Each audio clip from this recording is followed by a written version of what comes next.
Hello everyone, আশা করি আপনারা সকলে খুব ভালো আছেন আর আমিও ভালো আছি। আজকে রথযাত্রা, তো সকলকে জানিয়ে অনেক অনেক শুভেচ্ছা এবং ভালোবাসা আমার তরফ থেকে। আর এখানে আমার গোপু সোনা আর জগন্নাথ দেবকে স্নান করিয়ে নেওয়ার জন্য সমস্ত কিছু নিয়ে নিয়েছিলাম। ঘি, মধু, দুধ, দই দিয়ে আগে মাখিয়ে ভালো করে পরিষ্কার পরিচ্ছন্ন করে নিচ্ছিলাম। আর তারপরে এখানে দুধ গঙ্গার জল দিয়ে স্নান করিয়ে নিচ্ছিলাম।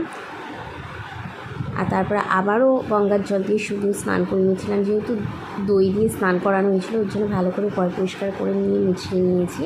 আর এখানে আমার গোপু সোনাকে নতুন বস্ত্র পরিয়ে দিলাম সুন্দর করে। আর তারপরে জগন্নাথ দেবকেও পরিষ্কার পরিচ্ছন্ন করে আসনে বসালাম। তারপরে বাবা ভোলেনাথকেও ঘি, মধু, দই দিয়ে মাখিয়ে ভালোভাবে জল ঢাললাম। আর তারপরে আমার বাবা ভোলেনাথকেও তুলে রাখলাম আর রেখে এখানে আলপনা দিয়ে নিচ্ছিলাম। আর পাশ দিয়ে দেখতেই পাচ্ছেন কে বসে আছে, মানে আমি আলপনা দিচ্ছি আর ও দেখছে। আর এখানে আমার বাবান সোনাও চলে এসছে।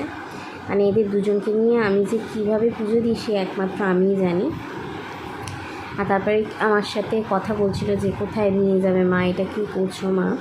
আর পুজো দিতে দিতে ওর সাথে কথা বললাম। আর যেহেতু আজকে বাড়ির বৃহস্পতিবার, খুবই বড় একটা দিন, তো সেক্ষেত্রে আমার ঘর যেহেতু মা লক্ষ্মীর জন্য বসানো হবে, এখানে ঘর পেতে নেবো বলে এখানে স্বস্তিক এঁকে নিচ্ছিলাম। আর তারপরে এখানে একে একে আম্রপল্ল থেকে শুরু করে আমের কলা, তারপরে এগুলোতে সব পেতে সিঁদুর দিয়ে ঘটে চাল দিয়ে এবার মা লক্ষ্মীর ঘট বসিয়ে নিলাম, যেহেতু বৃহস্পতিবার। আর আমার পুজো দিতে জানি না আপনাদের কতটা টাইম লাগে, বাট আমার পুজো দিতে ম্যাক্সিমাম 1 থেকে 2 ঘন্টা সময় লাগে, জানি না কেন এরকমটা হয়। আর তারপরে এখানে গোপু সোনার জন্য একটা ছোট্ট চন্দনেরই সুগন্ধি নিয়ে আসা হয়েছিল, তো সেটাই দিয়ে নিয়েছিলাম। আর একে একে চন্দন পরিয়ে, আজকে যেহেতু রথযাত্রা, তো সেক্ষেত্রে বুঝতেই পারছেন একটু তো সেইভাবে পুজো হয়, করতেই হয়। তো আর যদিও এই বছর আমার কালা ছোঁচ, তো ওই জন্য রথ আমি আর সাজাতে পারলাম না।